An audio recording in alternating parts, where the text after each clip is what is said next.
eftir öll verk í kringum þessa varnargarða þá verða verkin hér og eftir bara hálfgert frat sko, þó þau séu fín. Þetta er öðruvísi umhverfi, það vinna alltaf með eldgos eða einhverja jarðhræringar yfir sér.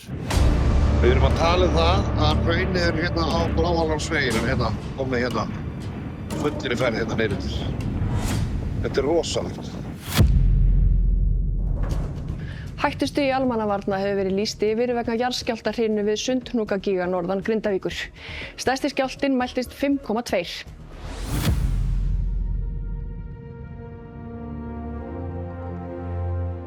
Já, 10. nóvember 2023.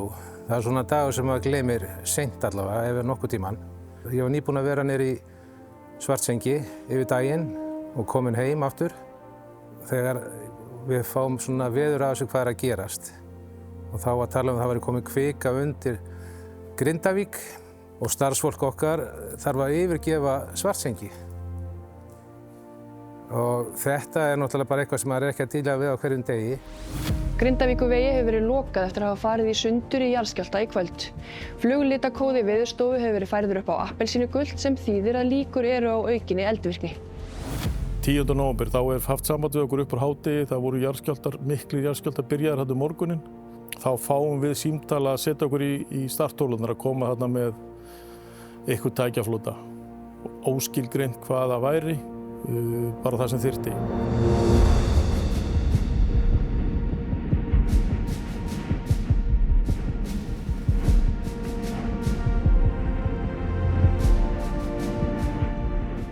Það var búið að vera eldgos í Fagradalsfjalli og þannig að við vissum alveg að það var eitthvað náttúrulega í gangi á þessu svæði og búið að vera en við náttúrulega bjuggumst ekki við því sem gerðist svo.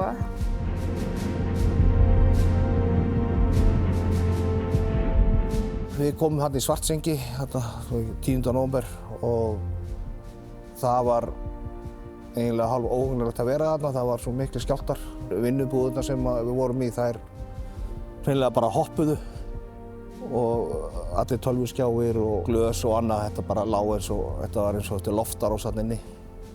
Eftir þetta þá var öll vinna stöðvuð á Svartsengi í óvissan tíma og fara að vinna í því hvernig við gætum tryggt verkefnið það sem var búið að gera og hvað ætti að gera í framhaldinu og unnið þétt með þeim verkkaupa í að finna leiðir hvernig við gætum lágmarka bara tjón og líka tryggt að framkvæmdin ætti einhverja framtíð fyrir sér. Og svo samtímis þessu þá fara yfirvöld strax af stað með byggingu á varnargörðunum. Og það fer mikið viðbragð bara hjá verktökum af stað í að manna þetta og setja tæki til verksins. Og þetta var gert í mikilli samvinnu allra verktakana og almannavarna og verkfræðistofana. Þegar þetta kalli kemur 10. nóvember þá vissum við hvað við gætum gert með litlum fyrirvara en kannski gerðum aldrei okkur grein fyrir hvað við erum að fara að gera. Morgun eftir þá boðaði ég verkstjórana bara saman hérna í húsi og við fórum að undirbúa okkur. Þannig að þegar kalli kemur svo miðjandag á mánudag þá vorum við sjálfur sér eiginlega eini verktaki sem var tilbúinn. Sem kannski gerði það verkum að við vorum fengnir að einhver leyti til að leiða verkefnið í stjórnun á staðnum sko. Þannig að mánudeginum 14. nóvember þá setjum við flotann af stað og hann óx mjög hratt.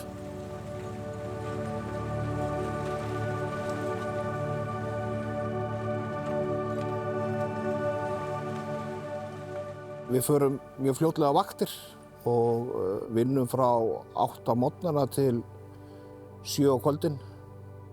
Svo kemur klukkutíma pása og þá kemur næturvaktinn og vinnur sama vinnutíma í varnargarðagerð. Þetta var skemmtileg stemming, maður var svolítið þreyttur svona á köflum og sérstaklega þarna til að byrja með sko. Ég var á næturvöktum frá þarna upphafi þegar stóru skjálftarnir urðu og alveg fram að jólum og fór svo næturvaktir aftur eftir jól líka. Þannig að þetta var töluvert törn sko, en stemmingin var mörguleyti skemmtileg og það er eins og sé einhver svona innbyggður svefngalsi svolítið í manni og menn eru aðeins svona að skjóta á hvorn annan og fíblast aðeins svona og vera léttir. fyrir mennina sem eru þarna alla daga á staðnum þá er náttúrulega rosalega langa vaktir. Vinna 6, stundum 7 daga, við heldum mest unnið 20 daga samfellt án frís. Og við förum bara að byggja þessa varnargarða þarna og svo í desember þá er ég hérna næturvakt og þá fæ ég hringingu frá almannavörnum að mögulega sé að byrja gos. Og svo labbaði ég frá tölvuskjánum mínum og inn í matsal. Og þá sé ég bara á skjánum inn í matsal þegar að gosið byrjar. Og við erum með, ég veit ekki, 20 manns að vinna þetta. Jarðskjálftahrina hófst við kvikugangi norður að Grindavík klukkan 9 í gærkvöld og klukkutíma síðar eða 17 mínútur yfir 10 hófst gosið milli Sýlingarfells og Hagafells. Strax var það ljóst að gosið var mun öflugra en þau 3 síðustu. Við rýmdum bara allt og allir fóru af svæðinu.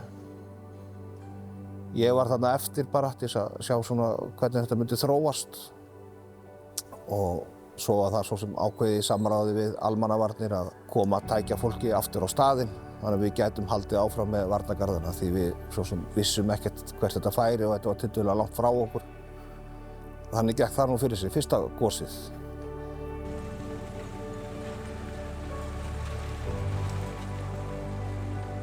Tækjakosturinn þarna var náttúrulega gigantískur svona á einum stað. Ítan hjá mér er 22 tonn sem að ég var á þarna og svo var allt í einu komin íta sem var 122 tonn. Mér fannst ég rosalega lítill kall. En það er náttúrulega, þær hafa náttúrulega svolítið sitt hvort verksvið, önnur náttúrulega er bara að safna saman efni og losa það og íta því saman svo að segja að móka því og trukka eða ryðja því upp í garð. En svo kemur þá að mér að fara upp á garðinn og slétta úr því sko.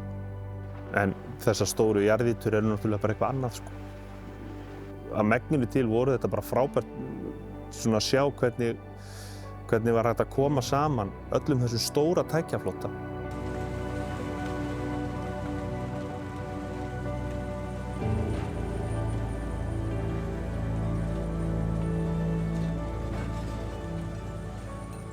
Þegar við komum á jólafríi, 3. janúar, 4. eitthvað svoleiðis, þá er komið gó á það að fara og byggja varnargarðana í kringum Grindavík. Og við förum á stað í það. 15. janúar, þá gís í kringum Grindavík og við fáum sprungun í gegnum garðana sem við vorum að vinna við nokkrum dögum áður. Og þar upp á garðunum geymdum við tækin og það hófst ægilegt kapphlaup að ná þeim öllum þarna í burtu. Erum við góðir? Ef þið eru eitthvað smeykir við þetta, þá notið þið hræðsluna í að einbetta ykkur.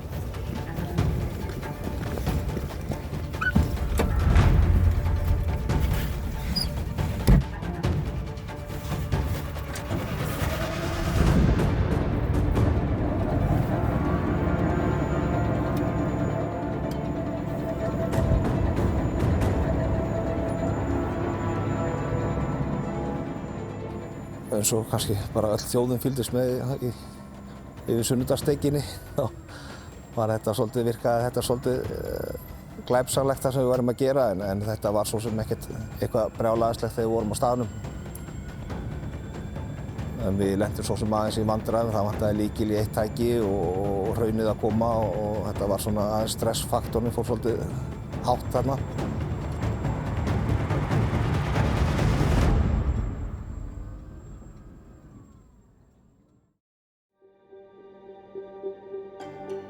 Já, þetta er alltaf í hausnum á manni, þetta bara fer ekki það. Það er bara sem dæmi helgar eða eitthvað þegar maður er að fara eitthvað með fjölskyldunni, eitthvað að þvælast þá er alltaf hugsunin bara hvernig, ef að gís, hvernig get ég losnað við fólkið og þannig að ég kom í stuðréttið. Þú svo sem átt ekkert líf. Það er bara þannig, en ég á fyrir betur fyrr bara góða fjölskyldu sem hefur skilning á þessu og sætti sig að lifa með þetta tímabil bara. Maður horfir á þetta bara sem eitthvað ákveðna vertíð eða hvað það á að kalla það og svo klárast þetta nú einhvern tímann.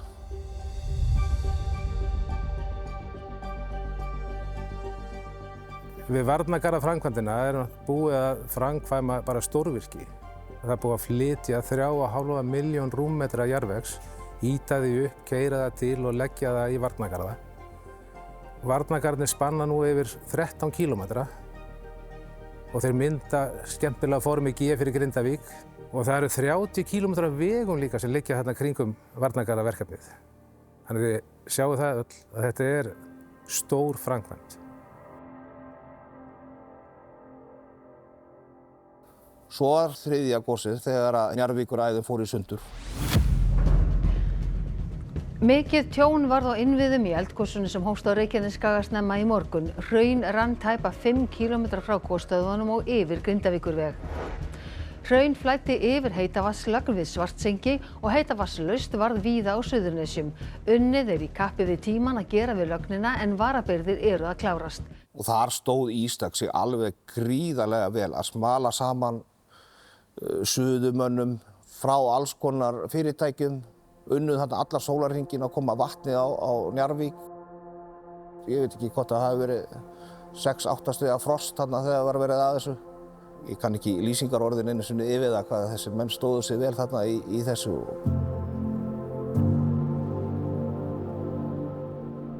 Það var mjög kalt á þessum tíma. Það var búið að vera mikið kuldakast þarna og það var engin hitun á Suðurnesjum þessa daga. Þannig að það var mjög aðkallandi að ná að koma þess í gegn og það fundu allir til þeirra ábyrgðar að það yrði að gera eitthvað í þessu hratt og örugglega til þess að laga ástandið. Ofan og það náttúrulega kemur að þarna undir er svo Keflavíkurflugvöllur líka sem er lífæð samfélagsins, hvort sem þú horfir til gjaldeyristekna eða bara almennt það að geta verið í sambandi við umheiminn. Það var ansi mikil læti að koma þessu saman og draga lögnina yfir og sjóða og draga og sjóða og tengja síðan og hleypa á eins hratt og mögulegt var sko. Og þetta var ábyggilega slegin einhver met þarna í vinnurhraða og allir þessi verktakar sem kom að þessu alls staðar að, allir tilbúin til þess að leggja á sig alla þessa vinnu til þess að þetta gengi upp og þetta var bara magnað að geta fengið að taka þátt í þessu sko. Við gáum þeim verkáætlun upp á 1 viku sem er svona, var helmingi styttri heldur en svona eðlilegu tími með þann fjölda suðumanna sem við höfum fundið. En þetta kláraðist á 30 tímum þegar við erum á reyndi og suðumennirnir sem að hingað til hefur samfórtingum það að það ekki 2 klukkutíma að sjóða saman eitt svona rör þegar þeir voru komin niður þegar að gera það á 25 mínútum. Þá hugsaði svona staðarstjórinn að það var ýmislega tækifæri í framtíðinni. Þetta var náttúrulega vetrartími og það lá allt undir að koma hita á hús í þessu sambandi og hver klukkutími skipti gríðarlega miklu máli. Þess vegna var lagt svona mikið upp úr þessu og allir lögðust á það að reyna að koma vatni og hita á húsin í öll þessu bæjarfélögum sem að lá undir. Suðurnesin voru bara undir þarna og allir heima að kynda með rafmagni sem var ekki til. Og það var haldið þarna dampi, fullum dampi að sjóða og í rauninni ótrúlegt afrek sem var unnið þannig í magna vinnu sem var framkvæmt á stuttum tíma. Það liðu ekki 2 sólarhringar frá því að það kom í ljós að þessi lögn væri ekki að virka sem var búið að tengja þarna þangað til að það var búið að draga nýja lögn yfir hraunið og tengja hana og heitt vatn farið að renna aftur til Suðurnesjanna frá Svartsengi. Svona lykil þáttur í þessu skipulagi var að það var sett svona framleiðslulína sem var bara unnið á. Það voru unnið á framleiðslulínu þannig að þetta gekk alveg eins og í sögu. Og svo voru hérna okkar lykilmenn verkstjórarnir okkar hérna strákarnir í vélsmiðjunni, Gústi og svo Gulli sem að raunverulega drógu vagninni í þessu skipulagi. Þannig að þetta tók alveg ótrúlega skamman tíma og þetta er svona sá hlutur held ég sem ég er stoltastur af í þessu verkefni sko. En þetta voru 3 sólarhringar sem að fóru alveg í þetta.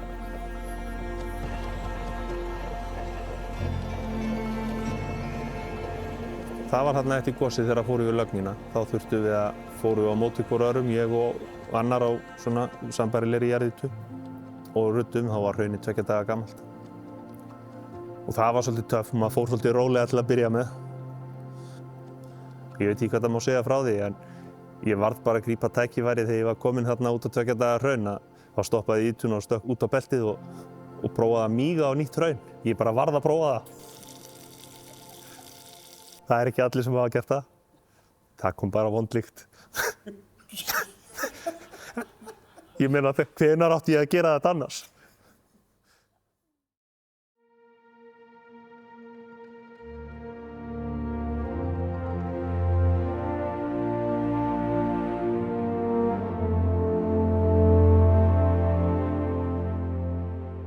Ég er staðarstjóri hjá Ístak. Í augnablikinu er ég að vinna í Svartsengi við stækkun virkjunar fyrir Hásorku. Sú framkvæmd hófst í ágúst 2023 og verður alveg fram í lok október á þessu ári. Sko þetta er búið að vera alveg rússíbani. Þarna í október 2023 að þá byrjuðu rosalegir skjálftar í Svartsengi og þannig að við vissum alveg að það var eitthvað mikið í gangi og síðan náttúrulega bara versnaði ástandið. Alveg fram í nóvember þegar kvikuhlaupið var og þá rýmum við bara svæðið og svæðinu er bara lokað fyrir almenning. En síðan þá hefur þetta allt saman svo sem gengið betur og við erum búin að læra ýmislegt, við erum búin að læra að byggja virkjun á jarðhræringartímabili.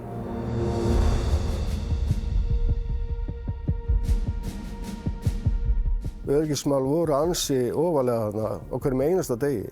Undankomuleiðir alltaf klárar sko.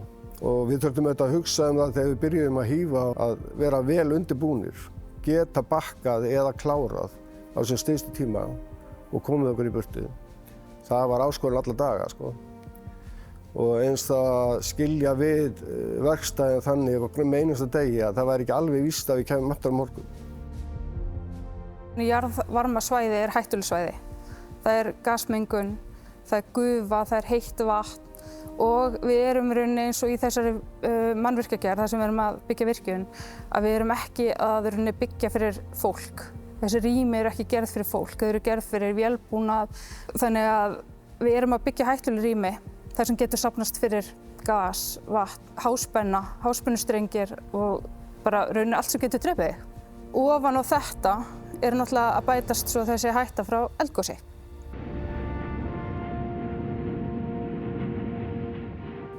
Sko bara rauninni frá upphafi framkvæmdar þá erum við bara búin að leggja rosalega mikla áherslu á að gera ítarlegar áhættugreiningar sem að rauninni öryggisreglurnar okkar byggja á. Síðan þurfum við að þjálfa náttúrulega starfsfólki upp í þessum reglum. Og það hefur verið alltaf markmið okkar, bara síðan við hófum þessa framkvæmd, að allir fari heilir heim. Við hættum ekki út af jarðskjálfta. Við fundum fyrir því alveg. Fyrst og fremst svona ónotalegt. Og þá aðalega fyrir útlendingana sko. Þeir gera sér ekki grein fyrir þessu sko. Þeir vita ekki að þetta hættir sko. Og þeir veit ekki hvað gerist næst. Svona við þykjumst vera svo kaldir og klárir að við þurfum ekki að hafa neina áhyggjur af þessu. Sem er náttúrulega ekki rétt heldur.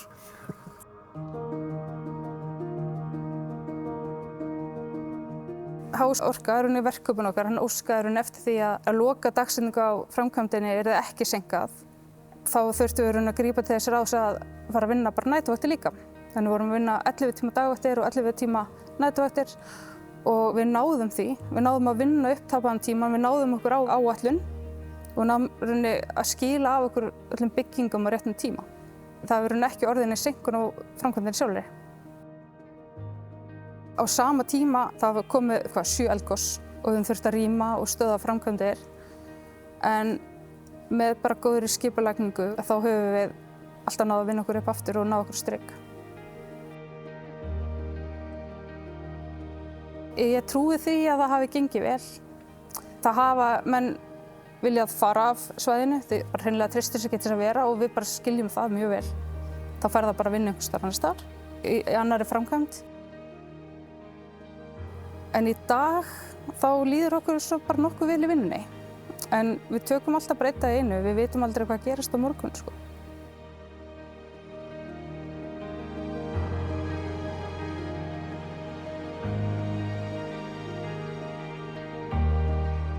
Mikilvægast í þessu er hvað samstilltur hópurinn verður strax frá degi 1.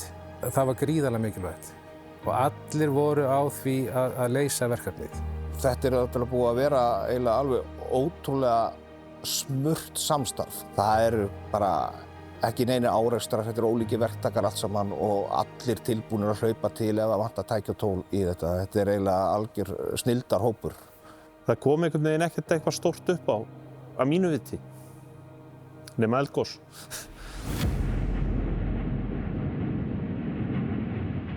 Það rosalega gaman að koma að því að hversu mikil samstaða hefur verið milli þessara aðala frá upphafi. Þetta í eðlisínu samkeppnisaðilar. Steindór Óli var gerður þarna fljótlega yfirverkstjóra og ekkert mörgum vikum áður höfðum við haldið upp á 50 ára starfsafmæli hans hjá fyrirtækinu. Það var svona límið í framkvæmdinni og lagði líf og sál í þetta eins og allt annað sem hann hefur tekið að sér í gegnum tíðina og var bara gríðarlega mikilvægur þáttur í því ásamt Einari Má frá Íslenskum Maðurverktökum og Ármanni að skapa þessa samstöðu sem varð síðan á verkstað. Og það sem kannski svona endapunkturinn á þetta mikla og skemmtilega samstarf það að verktakarnir tóku sig saman nú á dögunum og ákveðu að skila aðeins tilbaka til samfélagsins þegar knattspyrnudeild Grindavíkur nálgaðist okkur og hafði mistað alla sína stuðningsaðila. Og það var líklega kannski auðveldasta sem við höfum gert, það er að draga saman þessa verktakalla og styðja við þá. Og þessi hópur hefur gengið svolítið undir heitinu Tím Varnargarðar á samfélagsmiðlum hjá starfsmönnum. Það var ákveðið að fara undir þessu heiti og styrkja sameiginlega knattspyrnufélag Grindavíkur og við erum mjög stoltir af því.